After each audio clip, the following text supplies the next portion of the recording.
Hey guys, this is Genesis chapter 1. It's the very beginning of the Bible, so let's get right in. In the beginning, God created the heavens and the earth. The earth was without form and void, and darkness was on the face of the deep. The Spirit of God was hovering over the face of the waters. Then God said, "Let there be light," and there was light. And God saw the light, that it was good, and God divided the light from the darkness. God called the light day, and the darkness he called night. So the evening and the morning were the first day. Then God said, "Let there be a firmament in the midst of the waters. Let it divide the waters from the waters." Thus God made the firmament, and divided the waters which were under the firmament from the waters which were above the firmament. And it was so. And God called the firmament heaven. So the evening and the morning were the second day. Then God said, "Let the waters under the heaven be gathered together into one place, and let dry land appear." And it was so. God called the dry land earth, and the gathering together of the waters he called seas. And God saw that it was good. Then God said, "Let the earth bring forth grass, the herb that yields seed, and the fruit tree that yields fruit according to its kind, whose seed is in itself on the earth." And it was so. And the earth brought forth grass, the herb that yields seed according to its kind, and the tree that yields fruit, whose seed is in itself according to its kind. God saw that it was good. So the evening and the morning were the third day. Then God said, "Let there be a light in the firmament of the heavens to divide the day from the night. Let them be for signs and seasons, for days and years. Let them be for lights in the firmament of the heavens to give light on the earth." And it was so. Then God made two great lights, the greater light to rule the day, and the lesser light to rule the night. He made the stars also. God set them in the firmament of the heavens to give light on the earth, and to rule over the day and over the night, to divide the light from the darkness. And God saw that it was good. So the evening and the morning were the fourth day. Then God said, "Let the waters abound with an abundance of living creatures. Let the birds fly above the earth, across the face of the firmament of the heavens." So God created great sea creatures, and every living thing that moves, with which the waters abounded, according to their kind, and every winged bird according to its kind. And God saw that it was good. And God blessed them, saying, "Be fruitful and multiply, fill the waters and the seas, and let birds multiply on the earth." So the evening and the morning were the fifth day. Then God said, "Let the earth bring forth the living creature according to its kind, cattle and creeping thing and beast of the earth, each according to its kind." And it was so.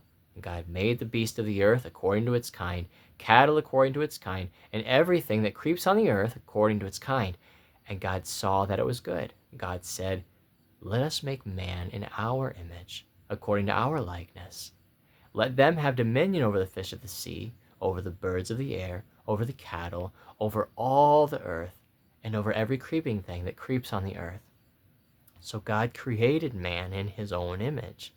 In the image of God, he created him. Male and female, he created them. Then God blessed them. God said to them, "Be fruitful, multiply, fill the earth, and subdue it. Have dominion over the fish of the sea, over the birds of the air, over everything that moves on the earth." And God said, "See, I've given you every herb that yields seed, which is on the face of all the earth, and every tree whose fruit yields seed, to you it shall be for food. Also to every beast of the earth, to every bird of the air, to everything that creeps on the earth, in which there is life, I have given every green herb for food." And it was so. Then God saw everything that he'd made, and indeed it was very good. So the evening and the morning were the sixth day. So there are a lot of responses to this chapter. There are immediate reactions from people who say, "Well, it's just poetry." People that come from a mindset that, we've discovered evolution now. We know how old the earth is, and this doesn't match up at all. And so they think that this is really something that is just poetic. It's a nice story, not really sure what to do with it. It's just something that's a little bit outdated. And then you got 6-day creationists who come in here. They look at verse and verse and verse, and they're like, see, this is how it happened. And they work really, really hard to find the science to back this up. And they find it very, very important that it be read literally. And then you've got the doesn't matter crowd where, why don't we skip this drama and just move on? There's more important stuff in scripture. So is there really any reason to be struggling through this chapter? And so which crowd that you're in is going to affect pretty dramatically how you're going to treat this chapter. So let's ask that question. Does it matter? Well, there are some pretty big questions for me that I think where you land makes a huge difference. The first being, did death come before Adam? Okay, so if this is just poetry and we believe that there was a long line of evolution that happened, we've got death and decay, disease, famine, a lot of brokenness before mankind even comes on the scene. We've got survival of the fittest. We've got animals dying from natural selection.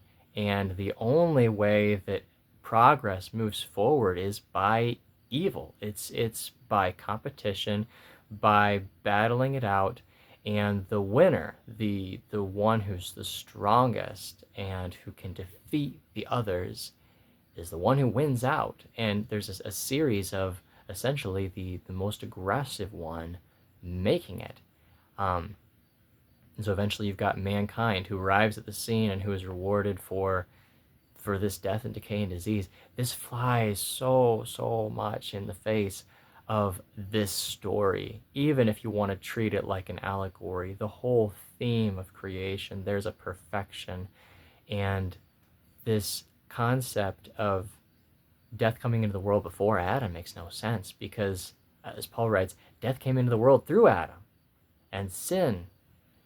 So if we can have a version of long age creation that does not put death before Adam, I think that's important. The second thing that I think we need to be real careful of is this concept of animals gradually turning into humanity.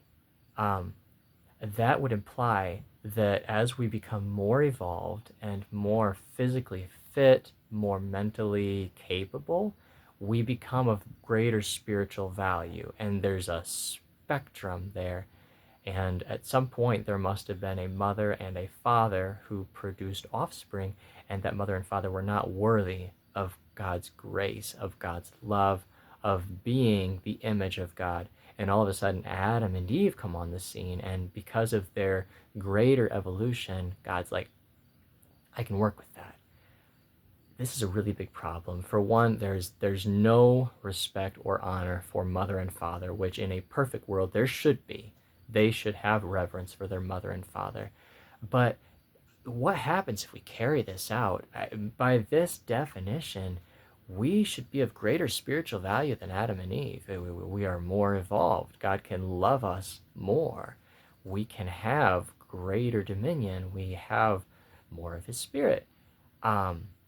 It gets worse. I mean, we've got people who are highly skilled at things, people who are highly smart, and if we can tie God's blessing of his image to the physical evolutionary progress, then we're not even all of the same value. This brings in extreme forms of racism, extreme segregation, solely based on our physical condition, and actually assumes that God ties our spiritual worth to how successful we are physically as a species.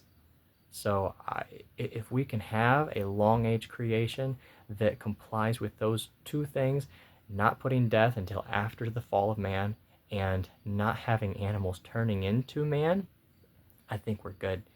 But I really don't think there's a place for evolution anywhere in the gospel to the degree that it's been taught from a secular level. So I do think that to take the Bible seriously, we need to step away from that. So how literal do we take this chapter? I think that it's kind of the wrong way to approach this. How was this originally given? This book was written by Moses. And I say written by Moses, it was dictated.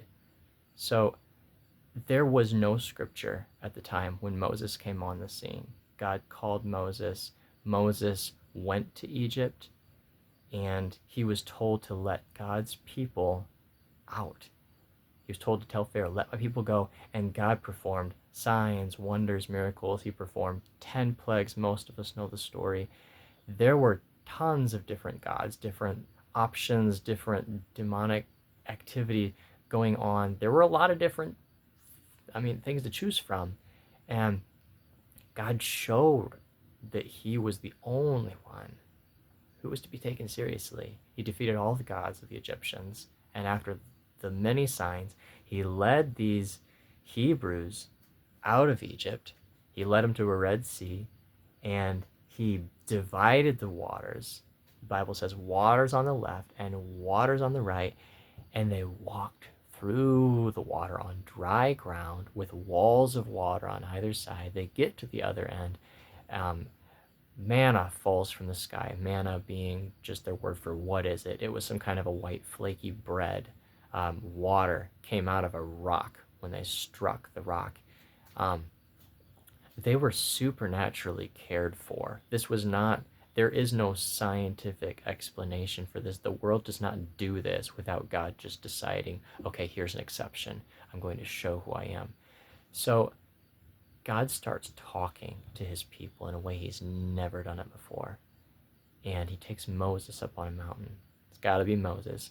His brother and sister, Aaron and Miriam, were like, we can do this too. And God struck Miriam with leprosy, and Moses had to pray for her. So this is just a Moses thing. Moses was the only one given this privilege. He went up on a mountain to talk to God. While God was with him on the mountain, nobody else could touch the mountain.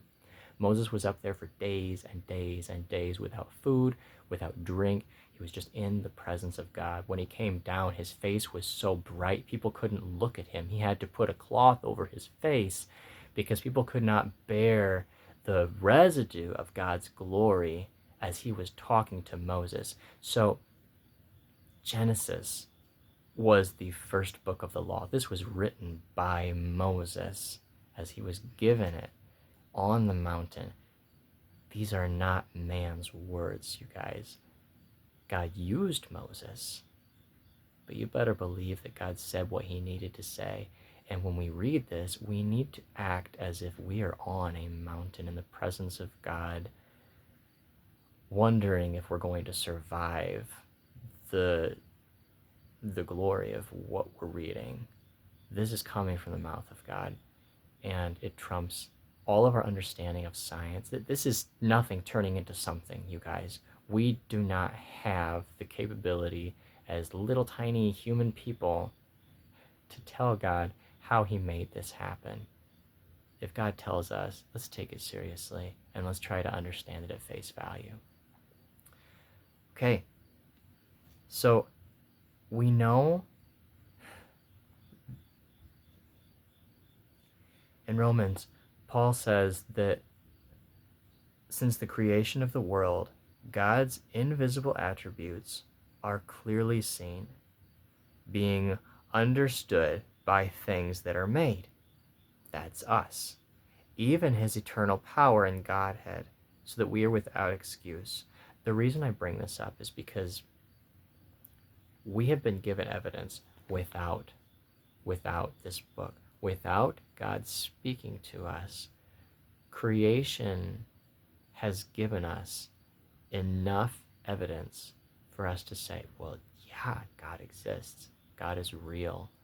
And when we struggle with that, I would argue that the reason we struggle, the antidote to that is not necessarily more evidence, more information. There's information everywhere. It's insane. I honestly think that humility is the doorway into being convinced of this. By arrogance, we can look at a blade of grass and go, well, the grass just does that. No. Okay, so as we walk through this miracle after miracle after miracle, things that should not be able to happen. Things are programmed. Things have a supernatural, infinite, self-starting ability that doesn't make any sense. We think it makes sense because we're surrounded by it. There's abundant life everywhere around us, so we just go, that's natural. Anyway, it's natural because God makes it natural. But it can't happen unless God just makes this ridiculous thing possible. Okay, so let's start walking through this, and let's assume that God does exactly what he wants.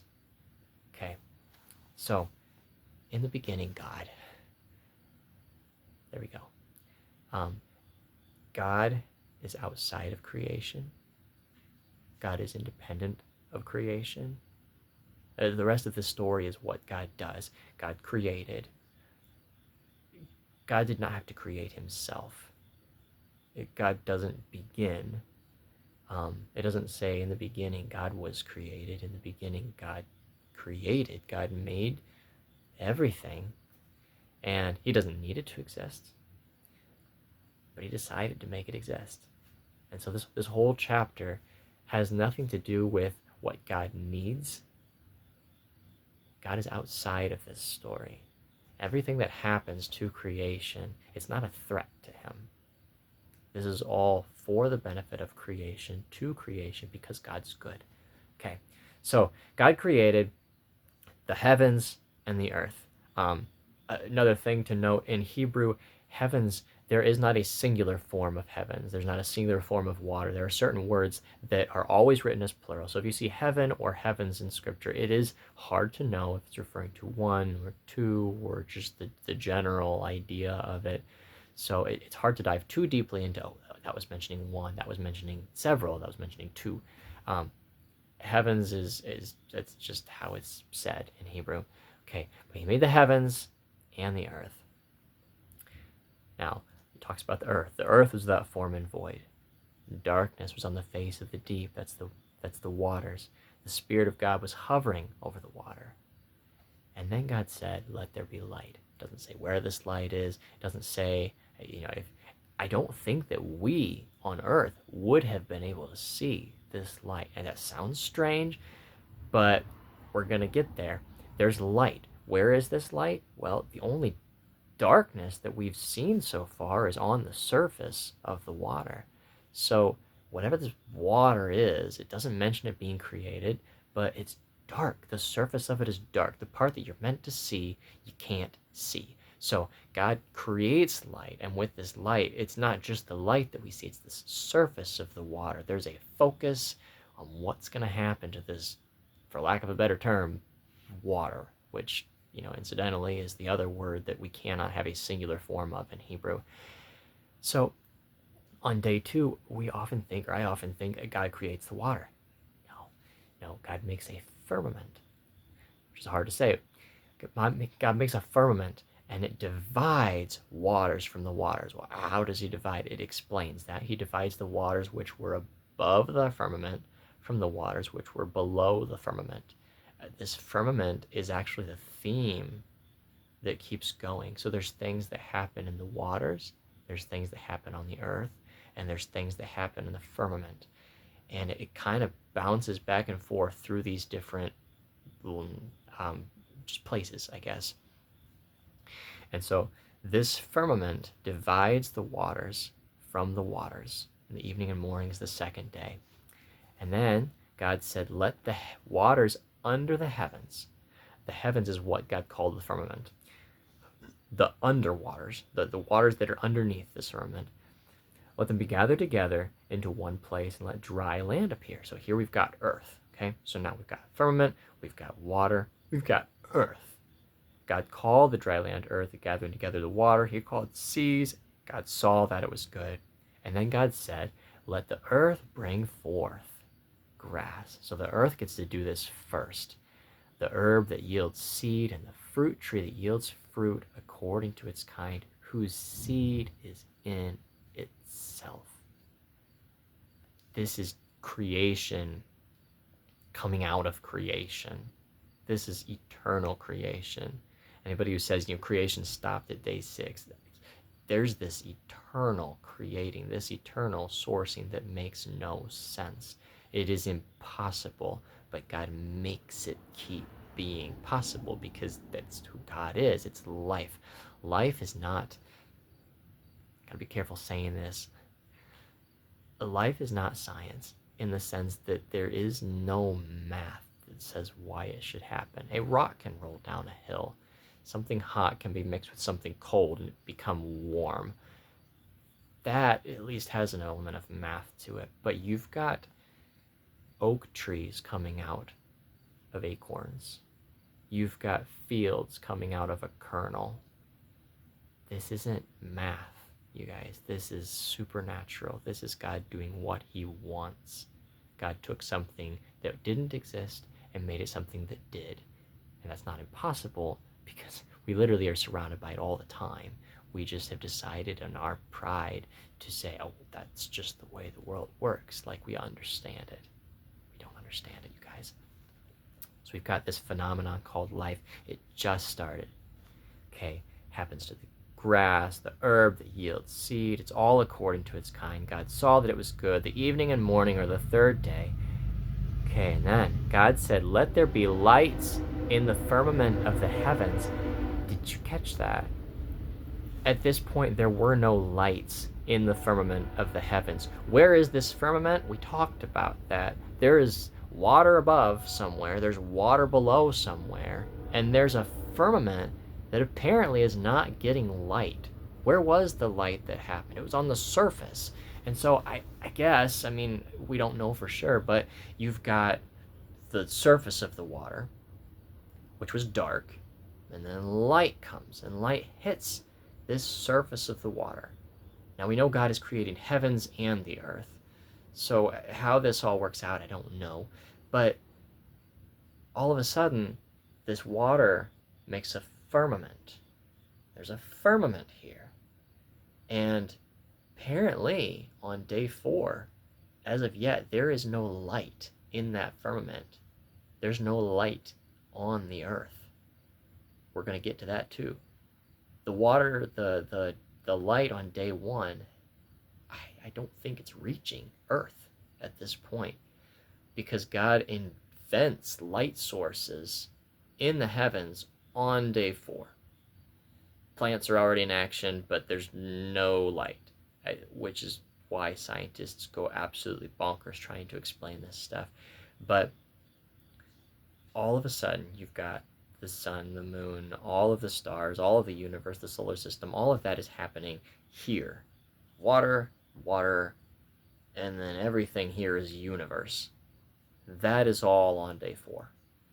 So, again, it doesn't make sense to us. That's not how we as humanity have decided the world happened. But we don't get to decide how the world happened, you guys. This is God's idea. You've got up and down, or probably better described, outer rind, inner core, and then the universe. This is when we finally get the visible light that we get to see.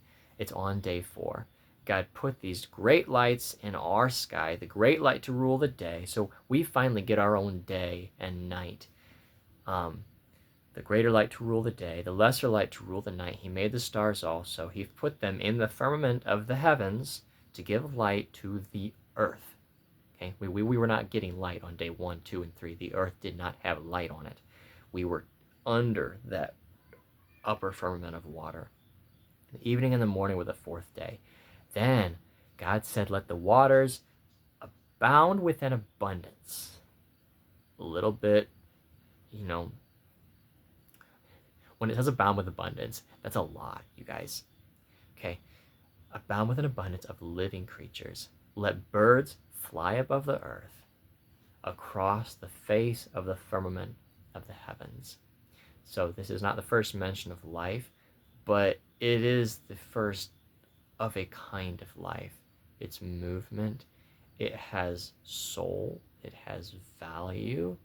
It has an ability to receive compassion and love.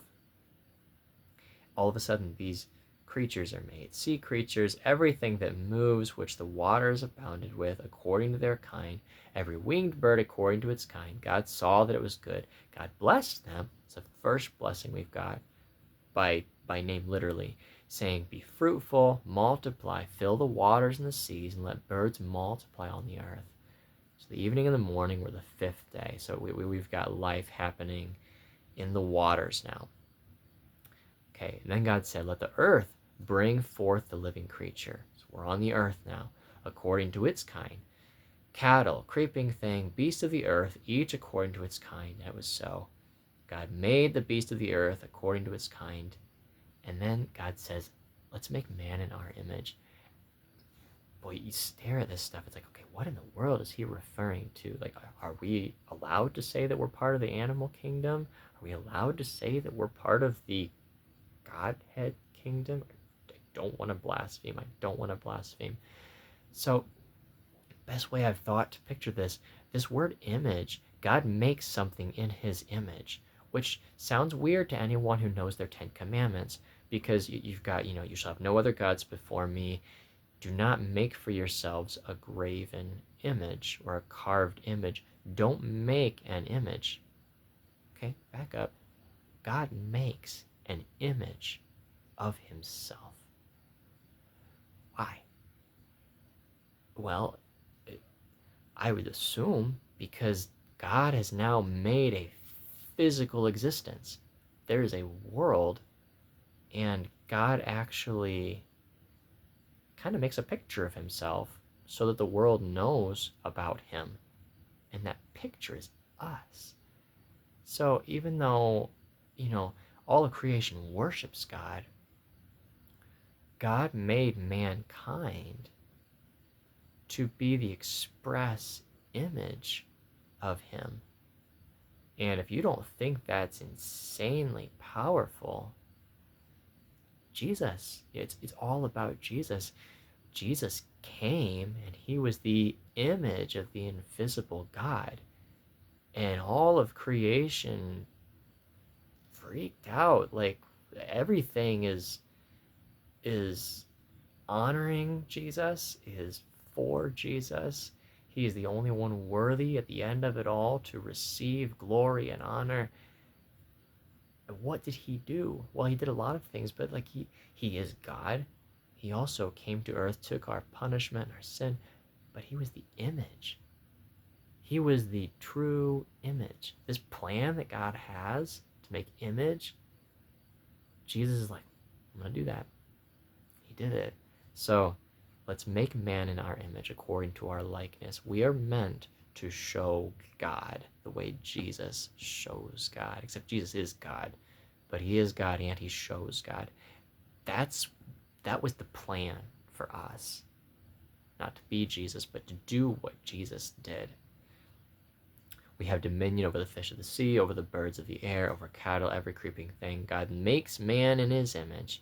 In the image of God, he creates him. Male and female, he created them. Okay, and then God blessed them. And then God said, "See, I've given you every herb that yields seed, which is on the face of all the earth." Getting back to this concept of there being any kind of death, any kind of meat eating, any kind of sadness or decay, anything that could possibly be seen as regrettable before the fall. It did not happen, you guys. It was not God's intention for there to be a lifespan. Lifespan wasn't a thing. Plants were for everything. Plants were for the water animals, for the birds, for the animals, for the bugs, for us. They are meant to be our food source. Plants are this supernatural thing that takes our oxygen, or takes our carbon dioxide, and it flips it around. It turns it into oxygen and gives it back to us. It takes the dirt and it turns it into sugars that we can put into our body and use it. It takes all of the sunlight, and I'm probably screwing up. There's photosynthesis in there somewhere, but plants were made for us. Plants were made to be this supernatural connection piece to give us what we need. That was the plan. So, okay, this is before anything bad's happened, you guys. God saw everything that he had made. Indeed, it was very good. So the evening and the morning were the sixth day. Okay, so there's a lot of poetry here. I know we've got kind of a rotation of things going on. We've got the light the firmament, the water, the earth, and then more lights in the firmaments, and then the waters, and then the earth. And there is a lot of poetry there. I'm not saying there's not. But don't read this through the lens of what humanity says is possible. This is not a story about what humanity says is possible. This is God speaking in a cloud of smoke to humanity about what creation is meant to do and about how it began. So look forward to going through chapter 2, where we elaborate on humanity, on our relationships. But till then, you guys have a good night, and God bless.